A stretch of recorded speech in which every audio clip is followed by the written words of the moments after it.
Hello and welcome to On the Ledge podcast. How the devil are you? I hope you're having a great week and it's about to get even better because my guest in today's show is the wonderful Sydney Plant Guy, aka King of the Moss Poles. Jan is a wonderful houseplant expert and creator who's going to be telling me all about his big boy plants, the big leaves that he really enjoys, and about moss poles, but most of all about how to become a fulfilled plant parent. How to make sure that you're not just filling your life with temporary dopamine hits and that you're really enjoying and relishing the plants you've got. That's going to be an enjoyable episode, I believe. But just before we get into that, thank you to those who've joined my Patreon this week. We've got Stacey and Danilov and Michelle, who became free members, and Gonzalo and Tiora both became legends on the free trial. So if you want ad-free podcast episodes from On the Ledge or extra content like the extra chat that I did with Sydney Plant Guy, then you need to check out my Patreon, patreon.com/On the Ledge. Right, that's enough chatting from me. Let's get into my chat with Sydney Plant Guy. And thank you so much for joining me on the Ledge today. Glad to finally have you on the show. I don't know what I've been doing the last, 5 years, not having you on, but here you are. Tell me first, what is I'm making you sound like a superhero here, but what is the Sydney Plant Yeah, I was about to say, origin story? Yeah, like were you bitten by an aroid at a young age? How did this all start? Because as we can see from the view behind you, for those watching, it's kind of gone nuclear a little bit. Yes. Well, thanks for the introduction. I feel very honored, and honestly, thanks for having me. Yeah, look, origin story. I think it's not as crazy or impressive as you might think. I was just scrolling Instagram, and I found some plant content, and I was really excited about plants suddenly, and I was like, oh, maybe I could do that. So yeah, and then you know how the algorithm works. Once they know you like something, they give you more of that, and then it kind of just snowballed from there. And it was all relatively recently, 2018. So about 8 years ago, just before COVID, I suppose. And then I think during COVID, everything went crazy, right? And you spent a lot of time at home during the lockdown and so on. So I think I just got into the hobby at the right time where I had a decent collection. I made some connections, and then COVID really kind of just turned it into this escalation behind me. Yeah. Well, we're here to talk about how to become a fulfilled houseplant person, because I think this is a really important topic and something that we both feel strongly about. I mean, compared to some people in the houseplant world, you're an elder of the houseplant world, having come into it in 2018. God knows what they call me, the old granny, because I've been growing plants for a really long time. You don't want to know. But I think, ignorance is bliss. but I think the what we would, I guess, like to sort of get across to people is some of our wisdom of having been in the plant world a that little bit longer, and thinking about how we can create a kind of sustainable houseplant hobby in every sense of that word. So, I mean, what are our sort of parameters here? What do we think that's going to look like? Yeah, I mean, I just like to be authentic, and I just really talk about my own experience. I suppose that's what I do on social media as well. And I think there's definitely a distinct difference between the plant person in year 1, 2, 3, and in year, 6, 7, 8. Probably, like, I mean, everybody starts off with, I call it the accumulation phase. So when you first get into this hobby, you obviously don't know that much about plants yet, and every plant is new to you. So it's very easy to kind of get swept up in this whole, like, oh, I need to get this plant and this plant and this plant. And I used to go to the nursery every weekend. Every weekend I would go to the nursery and I would look for something new, or online. There was crazy online sales and so on, and I would just constantly like chase the next plant. Now, I think I'm quite fortunate that I live in Australia and we have a very limited selection of plants available in the first place. So my accumulation phase never went like super crazy due to lack of availability in the first place. But I was definitely, you know, accumulating plants rather than actually growing plants, and then the Mhm. plant dies, Tell and me then more you, about that. Tell me yeah. more about that Australian thing, because I think a lot of people outside Australia and New Zealand don't realise this. Just tell people what the difference is growing where you are in terms of restrictions on plant imports. Yeah, sure. We have really strict biosecurity laws, so it's very hard to bring anything organic into the country. Even a piece of wood, you wouldn't be able to bring into the country as a normal person, let's say, as a regular traveler.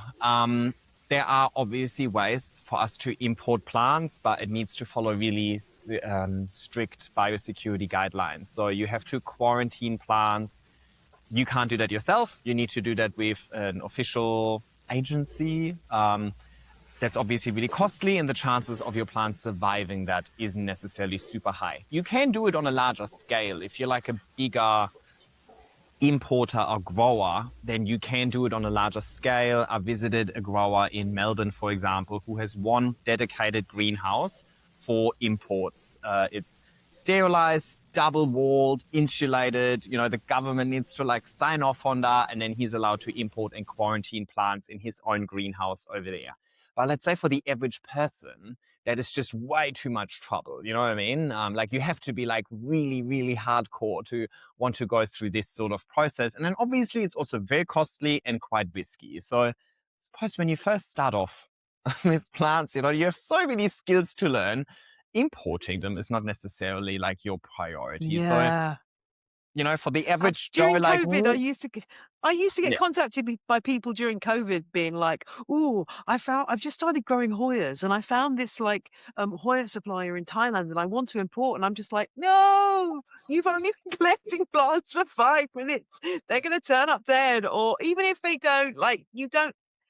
I mean, I would never import plants, and I've been doing it growing plants a really long time just because there's a lot to it, right? A lot to learn. It's tough. Yeah, And I think lots of people have lost lots of money that way. But, for sure. yeah. I mean, even if I was able to legally import plants and easily and cost effectively import plants, would never be my preference, because you're taking plants from literally like a completely different continent.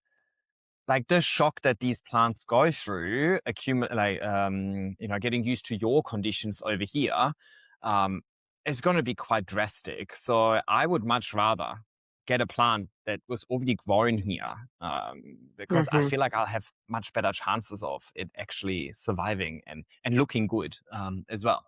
And it's not always about more, in my opinion. So I just Well, feel like, this is another key point, yeah. isn't it? This is a key point. We'll get on to that. But going on to just talking about that difference between the first few years and the years after, I think that's a key thing, that you think that the plant world is like other obsessions that you might have. So I don't know, maybe you're into Pokemon cards, or maybe you're into, I don't know, particular kind of fashion, or like with that, with those kind of things, you can go online and you can find stuff and you can buy it and you can import it from another country.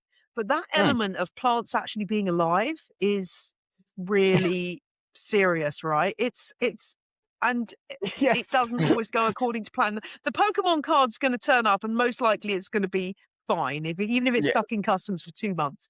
But the beautiful Aroid that you've ordered, or the Hoya, not so much, not so much. definitely. Oh, I have so many thoughts on this one, actually. I don't even know where to start. Go I on, mean, hit first me of with it. all, you said that, plants are growing. They can obviously also die, but that in itself is very much what changed from being an accumulator to being, I would now consider myself a plant grower, right? Because a lot of Mm-hmm. these plants that you see behind me, and in case you are not watching it, they're big. Those are plants that I accumulated in that first year or maybe the second year or so of accumulating plants, and they're still with me. And this is obviously just whatever grew within the last maybe year or so, right? The other 5 years of growth were cut off, propagated, passed on, sold, and so on. So in itself, the challenge that plants are growing and then also can die is also the thing that actually turned me from an accumulator into a grower, because where would I put all of these plants, right? Just a few plants that I accumulated in the first year are filling my entire house. I have full plant rooms, Like, Mm-hmm. if I would have continuously accumulated plants like I did, there's only one way for me to actually fit them into my collection, which is by killing most of them, right? So, Mm-hmm. Yeah, that's very you true. know, And as you say, especially when your passion is for the big leaved aroids. I mean, if you're growing tiny, like I don't know, some kind of tiny whatever, you might have more room. But with yes. those guys, it's no joke, is it? And I mean, we'll get onto moss poles at some point, but obviously that is how you make them good and everything. But again, you've got to be able to extend those moss poles. You've got to be able to understand how to propagate so that you can um, remove growth that is too much, because nobody's got endless space, right? I mean, I'm sure you've seen that meme where it's like a little house surrounded by a massive greenhouse, and it's like, this is what I want for my retirement. It's like, yeah, that's Yes. accurate. But in your retirement, you'll have endless time. And right now, most of us don't have endless time. I guess this is part of the problem with the COVID kind of era people who started then, in that during furlough, a lot of those people did have endless time. And I'm, Mm, I'm sure you've seen this as well on like Facebook and other platforms where people are like, "Oh, I'm selling all my IKEA cabinets because, I'm getting rid of a lot of my yeah. plants." And you're thinking, well, yeah, that's okay. That's you're maturing as a plant person, I guess. Um, Yeah, and but there's no judgment here. You know what I mean? I'm just talking from my own experience. I've already gone through it. So if there's somebody new entering this hobby and they feel like, oh, I sound exactly like he did in year one, maybe I can just give them a little heads up and be like, hey, like this accumulation phase is not going to be sustainable. If you only focus on buying plants, you'll run out of space, money, or joy at some stage, right? Because if you constantly buy mm, plants, but your collection isn't growing, it also means that you're killing equal amounts of plants as you're buying, which is not necessarily very rewarding, mhm, So um, I feel like at the beginning of the plant hobby, instead of focusing on accumulating plants, which I did, I should have really focused on growing plants and learning skills, right? So maybe get 1 or 2 plants and learn instead of getting 20 plants and then make the same mistake with 20 plants and then learn your lesson. I suppose maybe it sticks a little bit harder and deeper, if you suddenly lose 20 plants at once because you don't know how to deal with moss poles. But ideally, you would make that learning with one and then scale up from there. mhm, So I see that happening a lot. People just got into the hobby, people just discovered moss poles, and they're like, oh my God, I made 20 moss poles today. Look at them. And then they have like 20 little plants on moss poles, which is obviously great. But if you don't know how to deal with them yet, you now have to make 20 lessons instead of just one, or like mm, 20 plants will be impacted by the lesson learned and so on. So I think, if you want this to be a long-term thing, if you want this hobby to be sustainable, you have got to learn the skills of growing plants. You have got to learn the skills of troubleshooting, bringing back a plant from the brink of death, right? Like that's the most rewarding thing you can do as a grower. The earlier you focus on those skills, the more likely you'll have success, right? And then once you do have these skills, you can go and like splurge on that wish list plant that's a little bit more expensive because you have the skills to keep it alive, or even if things hit the fan, because things will go wrong. You have the skills to bring it back. So you don't go into it with like, I'm so nervous.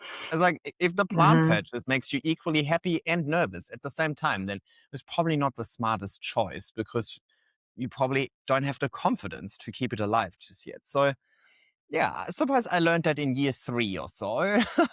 It's like, And can I just say a word here? Can I say the word thrips here? Like, the first time you get thrips, for you're some like, oh people my that God. is an absolute horror story, in that if you Right? don't know what they are, therefore you've left it until they've got really bad before you realize they're a problem. I Mm, mean, it is a horror show, and I can understand how people could, again, get rid of their whole collection and then just start again. But if you haven't then learned how to deal with thrips, it's going to happen again. It's going to keep happening, right? Because they're going to keep getting into your house and keep e- coming. Yeah. exactly. 100%. I mean, I I was waiting for my first pest infestation. Maybe I got lucky the first year or so. Maybe I didn't spot them. You know what I mean? Maybe they were there. I was just Mm. unaware of their existence or how their damage manifests in my plants and so on. So I was just like, oh, spider mites, never heard of them. I was like a non-concern for me, until you realize that you've had spider mites the whole time. Hmm. And you just don't have the skills yet to deal with it. And I mean, hopefully there's plenty of resources online now. Hopefully I contribute to that a little bit, Hmm. where people can maybe speed up the learning curve a little bit, but there's still elements of uncertainty. There's still like, just because I do something doesn't mean that you can just copy it, and do the exact same in your collection. Troubleshooting is a skill that everybody needs to learn for themselves, right? Like, you need to know what your plant looks like when it's happy. You need to know, if you know what it looks like when it's happy, you know when it's unhappy, you know what I mean? And then process of Yeah. elimination and so on. There's still things I learn all the time. And I think this will be like forever. I don't think I'll ever run out of learnings with this hobby. So Mm. it's really important to kind of like go slow and steady, right? Slow and steady wins the race, because plants don't grow fast. Plants don't work on command. You gotta have patience. So I would love for everybody to just apply that same patience with the speed in which they accumulate plants as well, rather than So what just, are we asking ourselves in the plant shop or when we're online clicking? What are the questions that you wish people would ask themselves mm, before they go, yeah, I really want that? I mean, it's hard because it's so easy to be drawn in by this new hybrid or this something that you've not seen before, or you think you're kind of completing your collection, or the leaf is particularly stunning. So how do we avoid that? What are we asking ourselves when we're buying a plant? Because I'm yeah. I not mean, sure I first of still all, know the answer to this. super guilty of completing the collection, right? Like, I love my velvets. So I was always looking for, I need to collect all my velvets. I need to, complete the collection. And as such, I bought every single crawling velvet, heart shape, anything philodendron, before I realized that I can't deal with crawling philodendron. They don't really fit in my space. I don't really appreciate the way that they display themselves. The growth pattern just doesn't necessarily always work for me. Maturity doesn't really suit them either. And crazy spider mite magnets. So I Mm. obviously bought every single one instead of just buying one, because I wanted to take a group photo of like the whole family, you know what I mean? Which is so stupid, because obviously here the intention behind every purchase was, I want to upload it to Instagram, which is definitely what nobody should ever go through when you go to any nursery and you buy any plant. If your first thought is, I'm going to upload this to Instagram, then you're already losing, and it's coming from somebody who does social media for a living. I Hmm. think really important to think about two things, yourself and the plant. I think sometimes we only think about ourselves, which is also important, because this hobby is supposed to be fun, So if that plant purchase is fun and you like it and it brings you joy, go for it, right? I think it's still better than buying a Labubu or whatever you can buy out there these days, you know what I mean? I What mean, about my 24 karat gold Labubu? I mean, my sorry, no, God. no offense to all the crazy, crazy Labubu collectors out there. I mean, um, I don't know any. I think they're all a lot younger than me, but I mean, I'm Yeah. I'm just I imagining think somebody now who's both a houseplant collector and a Labubu collector is going to be offended on both fronts. yeah. Well, I mean, look, ruffle a few feathers. You know, if your opinion doesn't ruffle any feathers, it's probably not that important. Absolutely.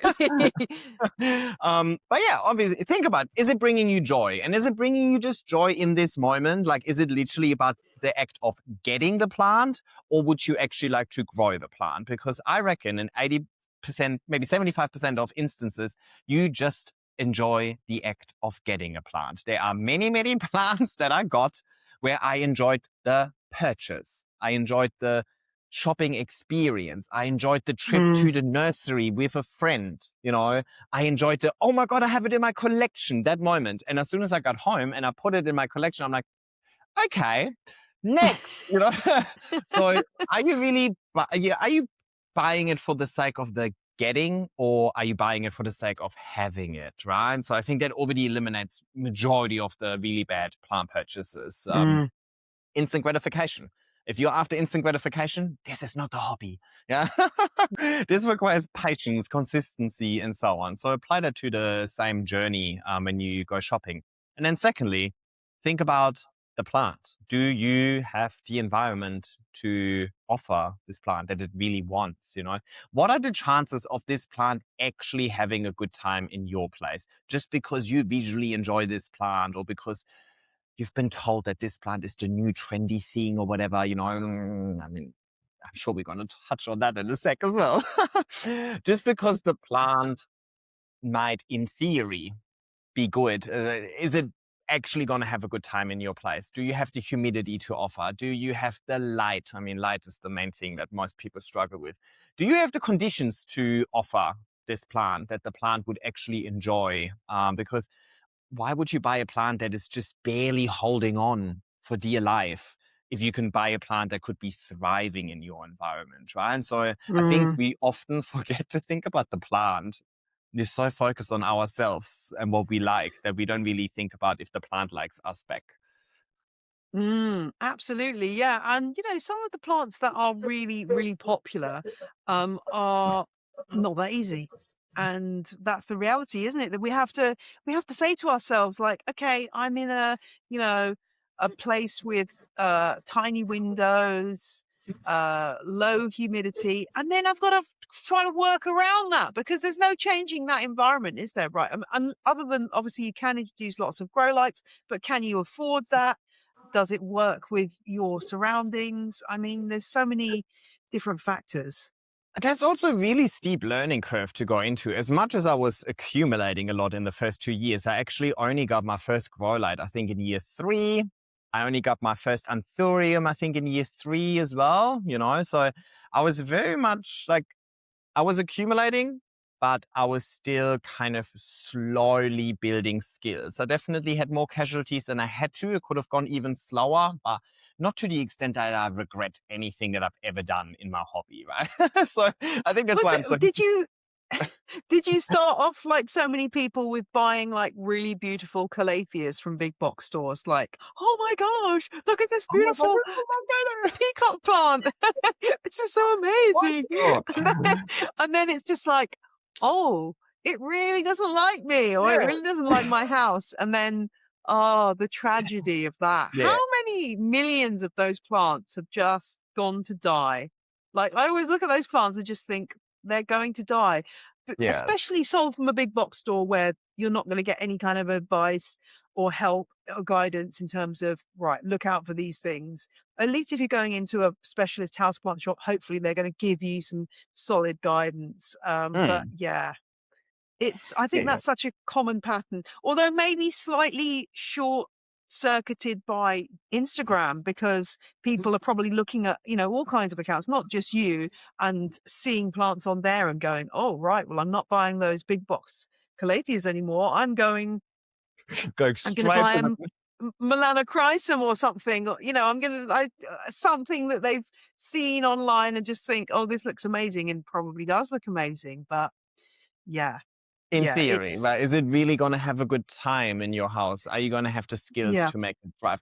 I have to say, I was pretty brave. I think in my second year, I went straight to Verrucosa, Melanochrysum, like kind of like the species that are unaware to my existence at that stage. Apparently, quite hard to grow, and they are still hard to grow for me, like 7 years later.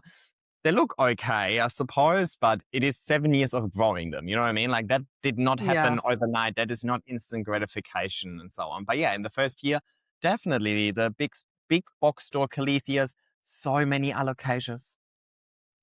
Oh, I was really into alocasias. alocasias, and then yeah, it really ruined alocasias for me. And it's only recently, only within the last maybe year Mm. and a half or so, I started giving alocasias a chance again. And now I'm like, why did I Well, think they were you've so leveled up, right? You've got more skills now. You probably understand a lot more than you did in year 1 and 2. So you can cope with them. But year 1, allocations was not a good story. nah? I mean, And I think I went too hard. You know what I mean? Like I had every single type at once. Like I'm like, oh, they come in different types. Like I need all of them, right? Complete the family photo. Like that will look good on Instagram, right?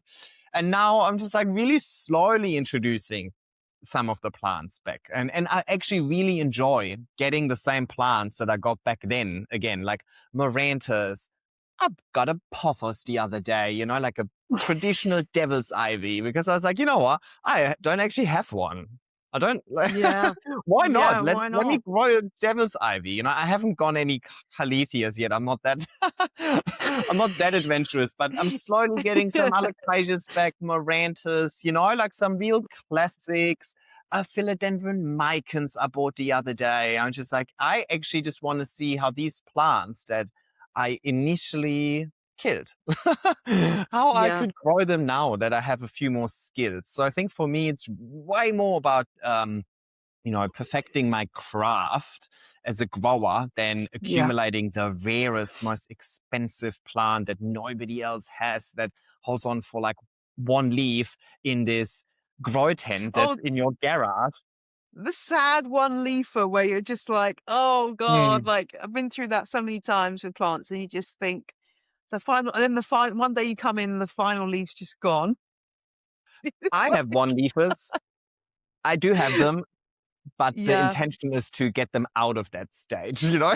yeah, it's the, going in the, the the, right direction, yes, hopefully. the intention is not to perpetuate that one leaf scenario. You know what I mean? If it Hmm. continuously holds on to one leaf only, I'm doing something wrong and I'll switch it up and I'll play with that. And I enjoy that, you know, instead of just getting a Hmm. different plant to, satisfy my craving for success. I'll actually just put in the work and try and make it work with the plants that I already have. Because this is Yeah. the trouble. I think some people get through that instant gratification and then they've got to the point where they've got 200, 300 houseplants and they actually don't enjoy that houseplant care for those 200, 300 houseplants. Like, how do we, if we're in that stage where we've got realistically maybe too many houseplants and we're just finding that the job of looking after them too much. Where do we go from there? Because I think that's such a common scenario. How do you reset yourself when you've got into that kind of issue? Uh, It's tricky. Yeah, I feel really sad when I hear people online talk about, I have plant chores to do. Chores? You chose this. Nobody's forcing you to grow plants. You chose this. So why are you Mm, considering it chores? I do love to refer back to like sporty references, right? And I'm assuming we're not all professional athletes that do sports for a living, right? But if you have a hobby, let's say I play tennis. I played tennis my whole life. When I go and practice, when I go have like a practice match with a friend or, I wouldn't consider that a chore. That is precisely my hobby. My hobby is to practice my skill. So I become better at what I enjoy doing. So I need to practice tennis so I get better at playing tennis. I wouldn't consider it a chore. Nobody's forcing me, right? And the same goes for plants. You chose to have plants. If you find looking after them is a chore and an inconvenience to you, then you actually just like owning things. You don't like growing things. And then maybe plants isn't the right hobby for you because plants require continuous effort and there's a level of uncertainty. You can grow a plant for 6 years and it dies. You know what I mean? For 6 Yeah. years, you didn't miss a single watering, nothing. You went on a holiday and the bloody spider mites just, that's it, you Yeah. know? So all of your work can be ruined in a quick second. You know, a plant can just fall and snap. Easy. Like, things can happen. We're dealing with nature. So if you're not prepared to lose your plants because you're not enjoying the journey, you're just enjoying the end result, then you probably also consider looking after them a chore. Mm. I, I see plant care as like my hobby. I find it very therapeutic. I love to walk around and water my plants and spend a bit of time with them. They don't talk back. It's brilliant, you know, like it's so beautiful. Just in silence. Imagine you listen to something, you listen to music, or you listen to nothing. You listen to the silence and you just walk around, you check in with your plants, you have your morning coffee before you go about your day. That is beautiful, right? You get excited about these new leaves that unfurl and you get that satisfaction of like, I did that. That is what the plant hobby is like to me. If you walk around and you consider it a chore, then I feel like you're missing out on the best part of the hobby, in hopes that you're going to get this end result. Maybe you've just got too many plants. Like maybe that's Yeah, the honestly, thing for is, sure. you might just need to cut back and if you've got 5 plants, then those chores will suddenly feel manageable and will feel enjoyable rather than feeling like overwhelm of I can't cope. I've got too many things to repot. And yeah, it's miserable when you feel like that. It really is. It takes For all the joy, sure. it sucks all the joy out of it, I find. But I 100%. guess that there's a lot of pressure though to have a jungle. And I don't think a jungle is right for everybody. Oh, I don't know. I cannot. Go on. I'm not going to call anybody out, but I was just in the US, right? And actually, one of the questions I was asked by somebody is like, oh, what's your most expensive plant? And I said, oh, I once spent $400 on my Queen Anthurium, Mhm. Aussie dollars, right? So that's maybe 300 USD. And honestly, I would never do that again. I would just wait for the price to drop. I'd rather stay patient for a year or two and then get the plant at an inexpensive price, and it will bring me equal amounts of joy. It's not about getting this plant the fastest or the first and so on. When I told them that my most expensive plant was basically 300 US, they laughed at me. They're like, really? Oh my God. And I was like, well, are you laughing because it's a lot or because it's little? And they thought it was very little. When that was my one and only expensive plant purchase. Yeah. Like, I think the average plant, I would have probably, I mean, most of them I actually got through trading, because I also at some stage Mhm. learned that if you're good at growing plants, you can multiply them and then you can Yeah, trade with friends, right? absolutely. So majority of my plants were actually a result of trades. So as such, I never really made expensive plant purchases. But most of them would literally be like $50, $75. And I still think that's a lot of money for a plant. But I think the Me internet, too. I mean, the in- I don't that's a lot, understand right? this.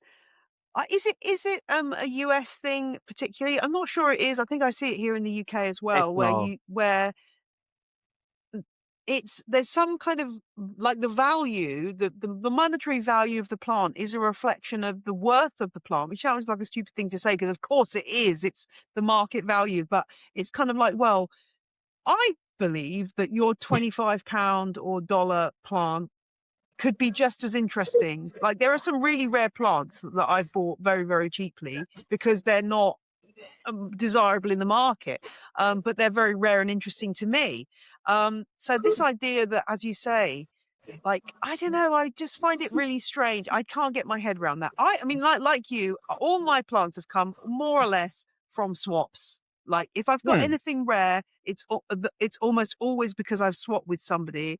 hmm. Like Hoya wise, back when Hoyas were slightly more less available than they are now. Some of my rarer Hoyas were just swaps. I would never. I mean, I don't. I'm trying to think how much I've spent on a plant. Maybe like you, about $75 for something. Yeah, No more than that. honestly, I think that is totally reasonable. You know what I mean? I think $75 is one of the more expensive purchases I would Yeah, make I these think that days. sounds a lot These to me. days, for That sounds sure. like a lot of money. Although in this Like, cost of living crisis now, where you can't go out for a meal for less than right? 3 figures, it's yeah. But I agree. I think that worries me, the obsession with the dollar/pound value of things. Because again, you're sort of putting a different emphasis on it, whereas you're not really looking at the plant, you're just looking at something that's been ascribed to it. And well, why is this why? And I guess that would be my question to those Status, people is, no? can you tell me what is it about that $5,000 plant that is intrinsically $5,000-ish? You know what I mean? Like, what is it? They can't tell you that. Well, I Other can tell than you, go on. it's status. It's the Yeah. same as with handbags, right? Like, is that, yeah, okay, maybe there's a little bit more craftsmanship in like a designer handbag over the Temu version. We don't need to compare with Temu, like a normal handbag, Yeah. let's say, you know? A high But street mainly handbag, you're yeah. paying for the name. You're paying, this is an Hermes, you know? So it's like, oh, this person did this hybrid, so it's worth more. And it's like, well, it's just status. Or like, oh, I have the one and only one of these, so these are very rare. So you're showing off status that you have access to that plant that a lot of people don't even have access to. I think because I'm so far removed from ever having access to these plants anyway, it was never really something that even popped into my mind, you know? Like, I wonder if I would live in the US and I would have access to all of these plants, maybe I would be a little consume monster as well, you know? I think, honestly, like, living in Australia really saved me in that sense, where I just had to learn to make use of the plants that I already have, or the ones that are available, and just be resourceful by swapping plants and so on. And then obviously when they come into the country first, they're really expensive. And I just learned that, you know, if you wait 2 years, the plant that was 3,500 is now 35. That's worth waiting for 2 Yeah. years. But if you're in the first year of your hobby, you don't know that yet, you know? So, and also Yeah. just for the disclaimer, if buying expensive plants makes you happy, go for it. And if you feel like you have the skill to make the expensive plant grow, go for it. Maybe you can even make your money back, right? Because you can probably propagate the plant and then sell 2 expensive plants. And some But people I choose the think that's the biggest thing people are telling themselves when they're buying those high value plants. They are saying to themselves, "Oh yeah," to some people anyway. I'm gonna be able to propagate. I'm gonna grow it really big, and I'm gonna propagate it, and I'm gonna sell. I'm gonna make so much money. And again, like, my rule is, I have never sold a plant for profit. The only time I ever sold a plant, the money all went to a charity, because to me, to introduce, and I'm sounding like some kind of monk here, but to introduce like monetary exchange into into my houseplant hobby, like, I make money out of houseplants by making podcasts about houseplants, right? That's how I make money off them. But I don't make money off them by selling them, because for me, that would introduce an element that I just don't desire to get into. But I think a lot of people are fooling themselves. I mean, it's a bit like me with brooches, right? I love brooches. That's my thing. I wear a brooch every day. And oftentimes I'll buy a brooch and I'll fool myself and go, oh yeah, I'm going to give this as a gift to X, Y, or Z person.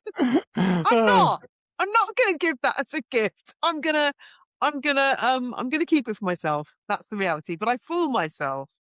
So Yeah, no, sad. but you're laughing about it now. You're sitting there, you're laughing about it. It brings you joy. Go for it, right? I'm just saying, that's just a word of caution. It's like, maybe if you're in your first year and you feel like there's a bit of pressure to belong to the community, there's a bit of pressure to maybe stand out, you know. I think getting that expensive plant is not the way to stand out. And it's not the way to make this fun sustainable. This hobby, it's not the way to make this hobby fun and sustainable for you, you know. In my opinion, obviously opinions can also Yeah. vary, but I like to authentically speak about my experience and the way that I grew as a person through this hobby, and that's what I went through. I went through my accumulation phase. I went through my splurge phase, even though in hindsight, the splurge phase isn't quite as crazy as other people's splurge phases, but that's okay. Relatively, for me, there was a splurge, you know, and I learned my lesson that I could have just stayed patient. And if I don't have patience, then this is, again, not the right hobby for me in the first place. So if I can't be patient Yeah. with my purchases, then I won't be patient with my plants. And if you're not patient with your plants, you will never grow them. So why are you buying them in the first place, kind of? Are you just rotating them? You know what I mean? Is it like fast fashion now and so on? I think we're losing the nature. We're losing the thing that makes this hobby so special. The plants grow. Yeah. What other hobby can you invest money into and it literally grows? Usually you put money into a hobby and your equipment deteriorates, right? Let's take it back to sport. You buy a racket, you buy shoes, you buy these things, and then half a year later, you need to redo it and things like that. So this is a unique hobby where the hobby actually can grow. You don't need to spend that much money on it if you don't want to. If you want to, go for it. Well, let's talking about growing. Let's talk about moss poles, because this is obviously another aspect with your collection, that when you're dealing with the kind of plants you grow, they are going to grow bigger, and you need to have the right amount of of support for them. Now, I am a moss pole refusenik. I don't have a single moss pole in my house. My policy, the only big aroid I have is a Thai constellation, which I've had since 2018. And it just gets chopped when it gets too big, because I don't want it to be any bigger. But I want to know, that said, I mean, I know I'm a bit of a weirdo about that, and I know lots of people love their moss poles. And I've been doing some, we did a weird episode where I went in a time machine and looked back to the 1820s and realized that moss poles are not a new thing. Anyway, I'm really interested in moss poles from a kind of a technical point of view, right? So I would love to get some of your moss pole wisdom for listeners, because there's lots of reasons you do this for this particular group of plants. This is the key to unlocking a good plant, I would say. So tell us everything about moss poles. Where do we begin? What's the opening principle here? Careful what you wish for. I could talk about it for ages, like a long time. Oh, that's good. I'll try and keep it short. First of all, I would like to acknowledge that no, growing on moss poles is not for everybody, and it's also not for every plant. And also, if we're taking it back to nature as our ultimate inspiration, there isn't a moss pole as such in nature, right? So definitely, I'm not You're telling me if I go into the jungle, there's not going to be like a plastic netting with some No. moss inside? It's so weird. I know. They don't even have grow lights in the jungle. None of this stuff. I know, it's crazy. So look, I think moss poles are the most controversial thing that I do online. Like, I get a lot of hate for Why do moss people poles. find it controversial? Why Because is it? it's 2026 and it's the internet. Everything is controversial. A cable tie is controversial. A plastic pot is controversial. Everything is controversial, So what do you get the controversy about? What are people calling you out on for using a cable tie? Yeah. I get in trouble for using cable ties. That's single-use plastic, Right. and I'm very ashamed. Every night I go to sleep very, very sad about. Well, can you not? I have these. I have these Velcro cable ties now. These reusable Velcro ones. Have you tried those? That's Are why they I'm not getting, as good? because there are alternatives which I'm not making use Right. of. So Okay. I'm sorry. Well, I mean, you're evolving and growing. I mean, I am imagine that growing. you will I'm switch over acknowledging. to. I'm But I mean, if acknowledging. you've got a supply of cable ties, surely maybe you should use those up before you buy any more. I mean, it's not simple, any of this stuff, is it? We can all be judgy, but actually, it's like I had a big container of perlite, and I was like, well, do I use this? Because actually perlite's not very, supposedly. And I'm like, well, I've got it. I've had it for about 5 years. Shall I just I'm just going to use it, because otherwise it's just going to sit there. I don't know. It's not straightforward, any of this stuff. Each to their own, I think it's very easy to shame people online for a specific thing or not without seeing the bigger picture. I acknowledge I operate on the internet, so I'm subject to everybody's opinions as well. And honestly, it's not going to make me stop using cable ties. So sorry, guys. But I think that's not really the controversial part. I think there's just a lot of people that really hate moss poles, and they have the desire to tell me their opinion. And it's like, thank you. I feel pretty strongly about my moss poles, so their opinion isn't necessarily going to sway me, but also that means that I need to acknowledge that my strong opinions about moss poles doesn't need to convince everybody else that also moss poles is the right approach. So I acknowledge that as two different people, we can have two different thoughts on moss poles, and I'm obviously for them. So Now, I why? wonder, Yeah. I'm just interested. Why? So if somebody was growing the same kind of plants as you and they Mm, didn't want to do moss poles, how mm, would they be growing them? Because I mean, I don't have them because I don't have that kind of plant. But yeah. how would you be growing the kind of things you're growing without a moss pole? Would it be other kinds of supports that they'd be using? Yeah, I mean, any support really. What I like to grow is I like to grow climbing, mainly philodendron, to be honest, but also monsteras. A lot of them are climbing, pothos, epipremnums, so that's really my kind of thing. I like them vertical. Anything that grows vertically, anything that would in nature would kind of climb up a tree. That's what I would like to grow at home because I have way more vertical space available than I have horizontal space. Mm. I'm a renter. I can't, based on my contract, technically not even put blue tag on my walls, right? So it would be kind of boring to live here if the plants wouldn't fill this vertical space. So I think aesthetically, from an interior design perspective, it's actually very interesting to have vertical exposure in your house. All your furniture is horizontal, right? So it doesn't give your eye any interest to bounce around the room.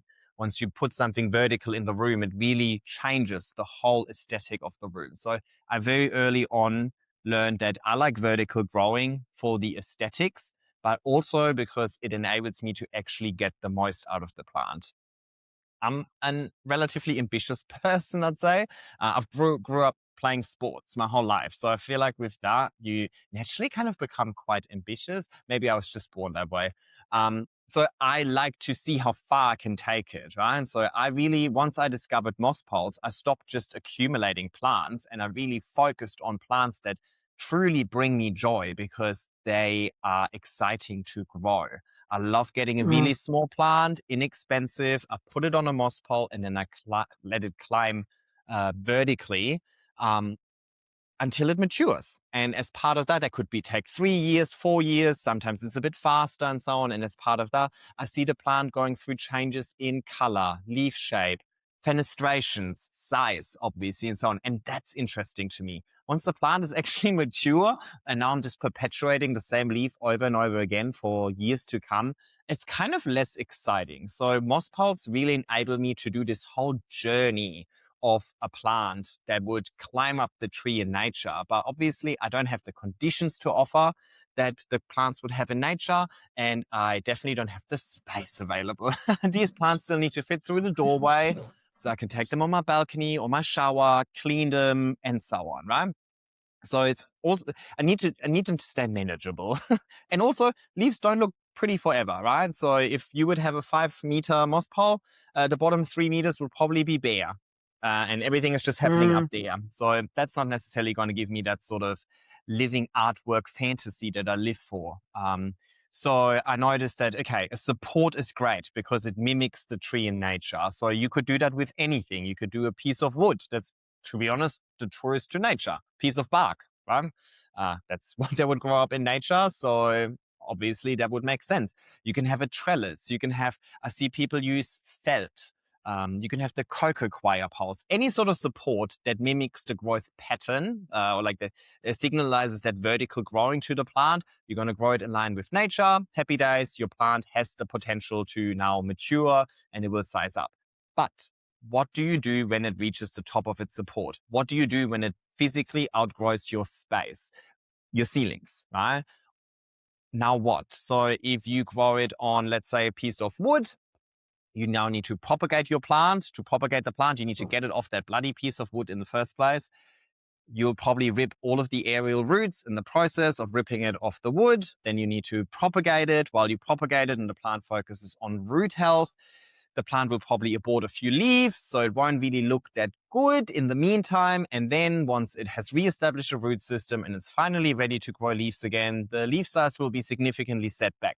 You grow it back up as support, so you're just perpetuating the same issue. You will only ever get the plant to grow that nice and that big because you're constantly setting back the plant when it reaches the top. Obviously depends on how fast the plant reaches the top.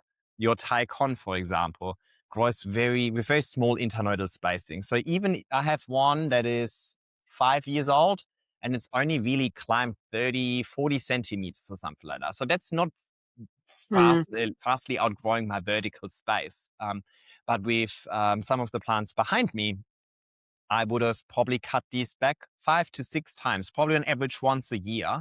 I would cut them back. So these moss poles, if I wouldn't cut them, would actually be 5 meters tall, which is obviously unreasonable. So I need to find a way to keep the plant at a manageable height so that I can always maneuver it around, so that also I only ever have fresh leaves, nice leaves, um, while reducing the setback of propagation, basically. And so when I cut the plant because it's too tall, I want to use the top part of the plant because that's the new part. That's the newest leaf that still have the longest to live. Those are the most mature leaves that I want to continuously see mature. So I need to take a propagation of that top part without setting the plant back. Air layering comes to mind, right? If you air layer the plant before you chop it, then the plant has already established a root system before you introduce shock. A moss pole is basically perpetually air layering the plant as it grows up. Every node, as it makes contact with your moss pole, grows roots into the moss pole. The aerial roots turn into proper water roots that contribute to water absorption, nutrient absorption as well. I treat the moss pole like a pot. I call it the extension of the pot. It's a vertical extension of the pot, basically, right? So by the time it reaches the top, every single node has rooted into that moss pole. So I can just make a generous cut. I usually go about half the moss pole. And that cutting already has a root system in proportion to the size of the cutting. So I can just pot that back up, chuck another moss pole on top, and the plant pretty much grows as if nothing ever happened. There's maybe like a setback for 1 or 2 leaves. Also depends on the season. Obviously in winter, a little bit more challenged than in summer. But overall, I'm not really setting back the plant in maturity. So I can continuously mature the plant while only continuously looking after the nicest part of the plant. So I have a lot of bottom parts of poles throughout the years because they're the old ones. They're the ugly leaves, they're the old leaves, like they're the juvenile stem, the skinny stem, right? I want the thicker the stem, the thicker your leaf is going to be. So I constantly grow the top. And these bottom parts make great presents for friends, I have like satellite collections everywhere. Absolutely. Well, yeah, you're right about the air layering. So I'm going to air layer this Thai constellation, and it's going to be a bit messy because I'm going to have to, it's got lots of aerial roots anyway, because that's what they do, but I will still air layer it before I cut it. And it's going to be a bit of a mess. And then I'm going to have this bottom part, which I think I'm just, as you say, that's just going to be chopped up into nodes and give it away to people. I mean, Thai constellations are like $10 or something now, so it's not, but I guess people maybe, I don't know, as I say, I'll give them away anyway, but I'm quite excited. I've got a new leaf coming that actually looks quite nice. So I'm glad that the top section's looking good. And but Yeah. you're right. If it was on a moss pole, I could just go ahead straight away and do it Yeah, just without chop. worrying. Once the plant is growing up the moss pole, I don't differentiate between the plant and the moss pole. To me, they are one unit. Yeah? Like when I say I cut the plant, I also cut the moss pole. I cut the whole thing, right? My intention is never to remove the plant from the moss pole. My intention is That's a always for the nightmare, isn't it? Yeah, you yeah. just make. But what I mean, I do love looking at those. I mean, I don't know about you. I love a bit of root porn, like those really juicy roots in there is really fun. And I like cutting through. I don't know what you cut. What do you cut the stem with? I really like that sort of meaty sound of like going through the stem. It's very satisfying. some of them I had to get like the bread knife out. Like they are so thick by now. Some of these. It's a whole workout when I do these chop and extends, but I had time to train, right? Like, I mean, I call it chop and extend, where I literally take the pole, I chop it in half, I pot it back up, and I re-extend it. And obviously, the first time I did a chop and extend, I was nervous. I wasn't too sure if this is going to work, but I heard about it online, and I feel like people were kind of like teasing the concept, but I've never really seen anybody like execute on it and then show me the results, So I was a bit nervous. And I did it, and it worked brilliantly. And I was just like, oh my God, why is not everybody talking about this? This is genius, I think It's like, really something they're really terrified of. I get a lot of emails from people who are like, "Oh, my plant's reached the ceiling. What do I do now?" And it's like, just drop it. But they're terrified of it. But also the other thing that I think is like, this is the reason why this works and why this is right is because this is what happens in nature. If you go to where these plants live in the wild, they are getting like hurricane comes along, half the plant's gone. You know, Yeah. but branch falls down, half the plant's gone, and yet The they bloody survive, monkey and jumps on it. they're ready for it. They were actually up for this. So that's the thing. We're not doing anything like that different from what they would experience in nature. So they've evolved to cope with it all. Yeah, I mean, we need to keep in mind that plants inherently have the desire to survive. That's literally the whole purpose. We look at them because they look good and so on, but plants, like designed by nature, are designed to survive, right? Every feature is designed to survive, to attract something beneficial or deter something, whatever is the opposite of beneficial, danger. Like that is literally how they're designed, like form and function. Every plant looks a certain way because it evolved to be like that. And it evolved because it manages to survive, right? Now we're taking it completely out of context, putting it in our living room, and we're like, I like raining, But we forget that the plant actually has a very strong desire to live. It is actually much harder to fully kill a plant than it is to bring it back. It is hard to bring it back and make it look really good continuously. I understand that. But when we talk about just survival, plants are so much hardier than we give them credit for, right? I think a lot of times, especially because we start attaching these hefty price tags to plants, we treat them like they're little babies. And yeah, when they're baby plants, maybe then, you got to be a little bit more careful. But once they reach a certain maturity and they've grown in your environment for 5, 6 years, it's not going to be like, like they will come back. They might not look good for half a year or a year. It might take a little while for them to really thrive again and look like an artwork, but they're going to come back. Right? And so you got to enjoy that journey of growing. Otherwise, it's going to be really miserable. Well, that is a really great note to end on, Jan. That is very wise advice. We're already We've ending. been chatting. I've hardly started on moss piles. I know you've hardly started. Well, that's why our Patreon subscribers can go and listen to the next bit of our chat in an extra leaf. But this bit has been very educational. I'm very jealous of your beautiful velvety leaves, but I'm not going to be growing any. That's I'll just okay. look at yours. You can just watch my YouTube videos, and I then know, everybody absolutely. wins. Well, on that note, tell us where people can find you if they're not already in the Sydney Plant Guy world. Where can we find you? That's it, Sydney Plant Guy everywhere. Nobody else wanted that name, so I took it. So yeah, Instagram, TikTok, YouTube, Facebook. Mainly YouTube though. I think YouTube is really like, if you have to choose, obviously follow me on all of them. But if you really have to choose one, I suppose Instagram, I'm really good with like some shorts and like some funny content or whatever. But YouTube is really like my heart and soul, like where I spend a lot of time with my audience on YouTube. I take you on realistic journeys of a plant. I have a thing called Plant Spotlight where I actually film a plant over the course of 2, 3, 4 years. And I show you like, look how tiny it was when I got it. And then I give you monthly, quarterly updates to actually see the progression, right? I'm trying to visualize the journey of growing rather than just look at the plants that I bought yesterday that I have no idea about. I'm going to give you tips anyway. So that's really what I want to stand for online. And I think on YouTube, it comes across the best, hopefully. At least that's the intention. Let me know if that's not the case. Oh, that's brilliant. Well, that sounds really good. As you say, I do not need tips from somebody who's just bought a plant, that's for sure. But it's great to have you on the show. And I'll put all those details in the show notes for everyone to look at. But thank you so much for joining me today, Jan. No, thank you so much. I really appreciate it. It was a great chat.